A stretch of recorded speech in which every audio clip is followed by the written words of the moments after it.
seorang yang mengklaim diri sebagai Raja Muhibbin, tapi akhirnya tak dapat pula mengelak dari fakta kebenaran ilmu. Saya rajanya Muhibbin saja rungkat. Nahdlatul Ulama yang ada di bawah yang paham. Kenapa mereka nggak paham? Mereka nggak didawiri ya. Saya itu setiap hari didawiri terus menerus. Ya karena ndawir saya apa yang mau didawir? Cincin pernah sekali karena berkali-kali. Assalamualaikum warahmatullahi wabarakatuh. Salam jumpa, salam sejahtera untuk Anda semua. Salam persaudaraan dari kami Al9 Channel. Apa kabar saudara-saudaraku? Semoga Anda dan kita semua senantiasa dalam lindungan Tuhan yang Maha Kuasa. Dan kembali saya mengucapkan terima kasih tidak terhingga atas respon positif Anda. Juga saya kembali ucapkan selamat memasuki atau selamat datang di tahun baru Hijriah 1447 dan tahun baru Jawa atau tahun baru Sultan Agungan 1959. Biar kita ingat bahwa leluhur kita juga mencipta sistem kalender yang memadukan antara Hijri, antara kalender Hijriah yang menggunakan sistem perputaran bulan dengan kalender Saka yang aslinya adalah perputaran matahari. Perpaduan antara matahari dan bulan, lahirlah kalender Jawa atau Sultan Agungan dengan perayaan khas tentunya. Jadi bagi yang nggak paham, ya mohonlah jangan berkomentar yang bukan-bukan. Selamat berada di tahun baru, 2 tahun baru sekaligus. Baik saudara-saudaraku sekalian, dalam kesempatan kali ini saya akan mengulas satu hal yang menjadi dinamika dari kajian nasab, pelurusan sejarah, dan hal-hal lainnya. Jika pada edisi yang lalu kami mengangkat persoalan penganuliran atas konferensi cabang Nahdlatul Ulama Kabupaten Wonogiri yang membuat saya miris, juga mungkin Anda dan sejumlah kiai. Karena apa? Kenapa ya? Kalau kita ini coba kembali ke nasab gitu ya. Nasab Ba'alwi yang dikritisi, kenapa akhirnya yang bukan Ba'alwi kok ikut-ikutan nyaring gitu. Sementara Ba'alwi sendiri setahu saya sampai hari ini belum melakukan studi komprehensif untuk menjawab kajian Kiai Imad dan yang lainnya. Termasuk juga bantahan secara fakta-fakta sejarah dan ilmu genetika. Dari sini kan bisa dilihat, kalau saya dari awal sudah mengatakan, selama itu bersifat ilmiah maka bisa dibantah. Dan selama belum bisa dibantah, maka kebenaran itu bisa menjadi pijakan. Secara umum seperti itu, jadi sederhana menyikapinya. Yang walaupun demikian, kita harus telisik juga.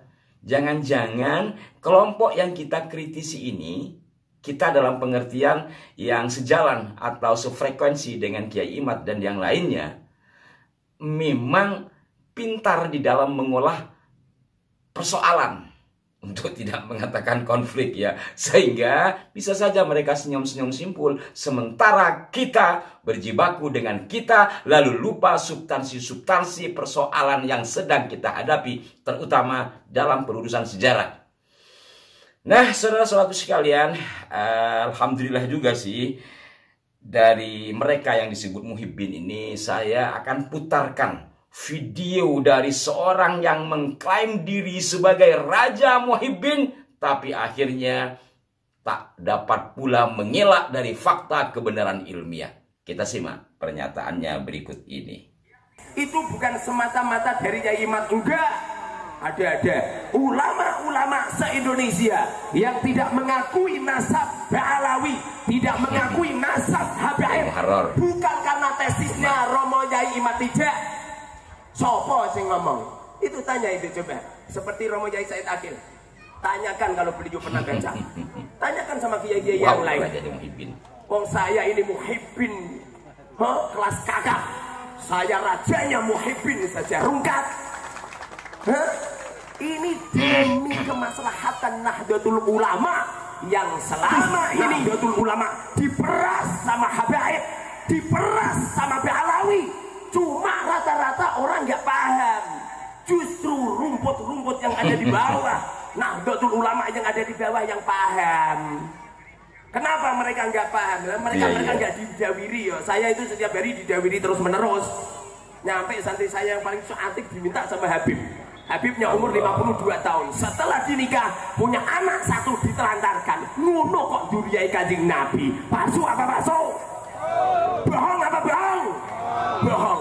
Justru adanya PBI LS ini adalah jantungnya Nahdlatul Ulama.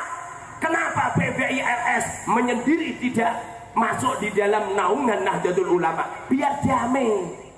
Biar damai Nahdlatul Ulama, biar damai. Kalau menyendiri damai. Apalagi terjadinya terjadinya instruksi dari PWNU. Wah, luar biasa. Saya setuju dengan instruksinya PBNU yang mengatakan PBILS ini itu saya setuju. Kenapa setuju?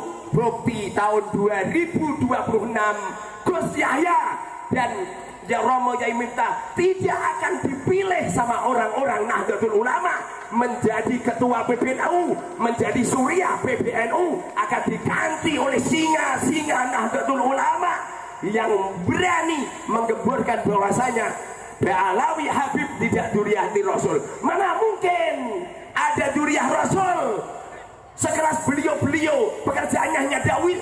Ya, para pemirsa sekalian, ini adalah pandangan tentu sifatnya subjektif dari Yai Muharrar ya, Yai muda dari Demak. Tetapi inti utama yang ingin kami sampaikan di sini atau titik poinnya itu pada realitas yang beliau sampaikan bahwa beliau ini, Yai Muharrar ini rajanya Muhibbin, tapi akhirnya setelah menemukan kebenaran beliau tobat, katakanlah demikian ya. Berkenaan penilaian beliau terhadap PBNU itu subjektivitas beliau, dan beliau juga mengatakan yang kena imbasnya itu banyak kiai-kiai di bawah, kena dawir dan ada lagi tadi tuh ya minta santrinya. Kalau soal ini ya, soal ini adalah realitas. Tidak satu dua, mungkin bisa ratusan atau ribuan. Karena ketika saya di Madura itu sempat sowan lah ke kiai saya, anak kiai saya mengingatkan peristiwa Lora putra kiai saya itu waktu itu masih aliyah ya. Ya, ada Habib datang mundawir, kemudian kiai saya itu orangnya penyabar. Lalu beliau masuk, saya tidak tahu beliau masuk itu mau ngambil uang atau apa. Si Habib ini kan jualan syafaat 2,5 juta tahun itu ya, tahun 90-an lah ya.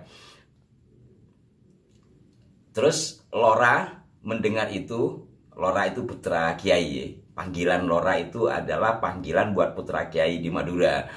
Jadi akhirnya mengambil balok, lalu ya dilakukan sesuatu gitu, sehingga akhirnya si Habib yang mendawir kiai ini kabur.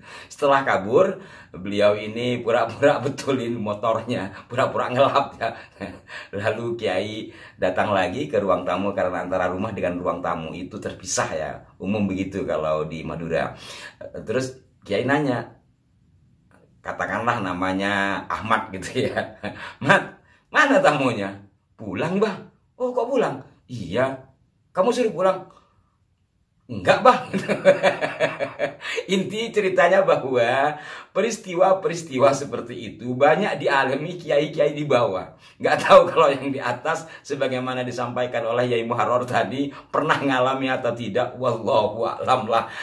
Yang pada intinya saudara-saudaraku sekalian, semua ini adalah dinamika, maka kita melihatnya dengan cara pandang yang jernih. Artinya, kendati ada persoalan-persoalan penggawiran wa ma'asbahadzalik itu, tetap kita lihat itu sebagai satu dinamika. Jangan disamaratakan semuanya. Masa iya sih dari ribuan mereka itu ndawir semua? Walaupun kalau saya sendiri itu pernah ya karena ndawir saya apa yang mau didawir? Cincin pernah sekali. Karena berkali-kali saya itu orangnya nggak tegan. Akhirnya tak tuker juga. Pernah ya pernah. Tapi kalau masalah yang lain-lain nggak. Ya karena memang saya nggak ada yang dia minta. Ya demikianlah saudara-saudaraku sekalian. Apakah itu karakteristik bawaan dari mereka secara genetik? Saya tidak tahu. Tapi kalau saya membaca dari koridor kesejarahan, ya, memang seperti itulah. Terutama yang menjadi korban atau menjadi sasaran ini adalah orang-orang yang di luar Ba'alwi.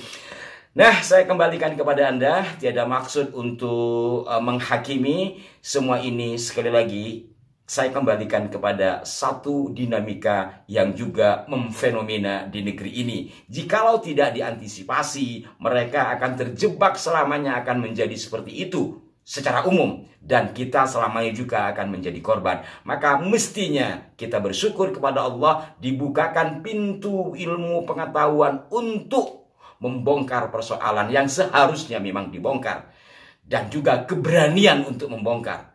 Saya yakin banyak kiai-kiai dari dulu sudah mengetahuinya, tetapi tingkat keberanian dalam tanda petik atau juga mencari momentum. Kalau saya bicara dengan Ki Agus Sunyoto, sebenarnya dari dulu sudah tahu, tapi mungkin beliau melihat momentumnya belum pas. Demikian saudara-saudaraku sekalian, semoga bermanfaat dan berikan masukan yang konstruktif di kolom komentar. Sampai jumpa. Wassalamualaikum warahmatullahi wabarakatuh.